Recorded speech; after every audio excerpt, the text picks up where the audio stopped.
कौन नहीं दानी का दास, खिल सहस्त्र दल सरस सुवास। जो दानी व्यक्ति होता है, संसार के समस्त लोग उसके वशीभूत हो जाते हैं। इसलिए क्योंकि दान अपने आप में एक बहुत बड़ा गुण है।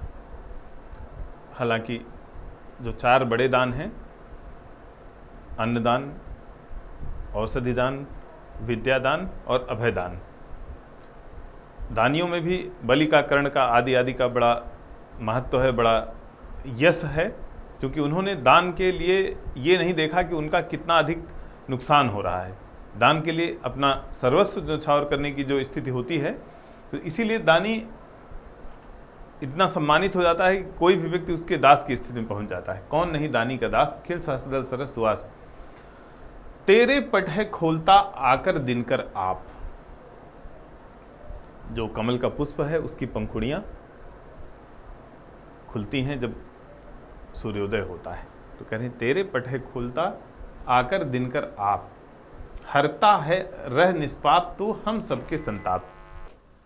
कह रहे हम सबके संताप, हम सबकी तकलीफों को तुम हरते रहो, यही तुमसे निवेदन है। क्योंकि जो तुम्हारा महत्व है, जो तुम्हारा इस संसार में महत्वपूर्ण स्थान है, उस स्थान को कोई भी व्यक्ति पा नहीं सकता। उसके सामने किसी की कोई विशेष महत्ता नहीं है।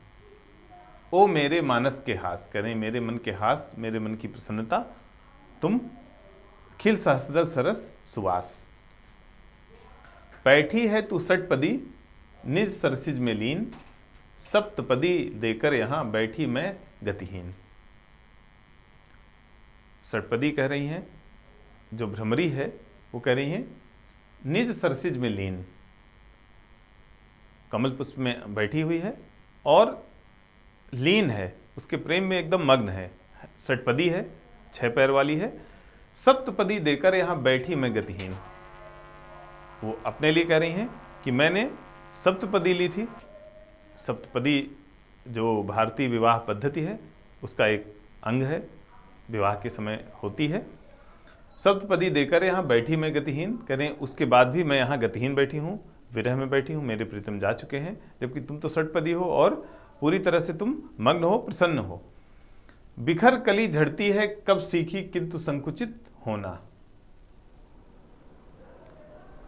कोई भी कली एक बार जब खुल गई तो फिर वो बंद नहीं होती है, बल्कि वो बिखर जाती है।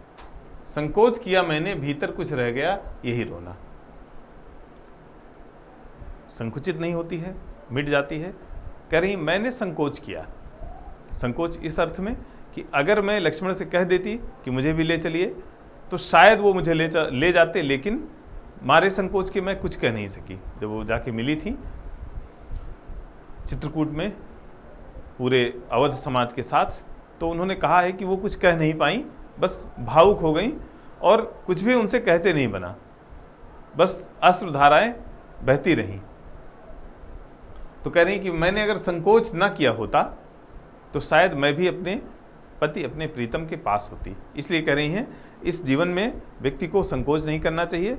जैसे उसको ये सीख लेनी चाहिए कली से कि अगर कली एक बार खुल गई तो वो संकुचित नहीं होती, फिर वो अपना जीवन भले ही पत्ते उसके झड़ जाएं, वो समाप्त हो जाए, लेकिन संकोच नहीं करती, संकुचित नहीं करती अपने आप को, इसलिए उसका जीवन धन्य हो जाता है। और मैंने चूंकि संकोच किया, इसलिए मैं आज इस स्थित परिस्थिति में हूँ कि विरह में हूँ और अपने पति से इतना अधिक दूर हूँ।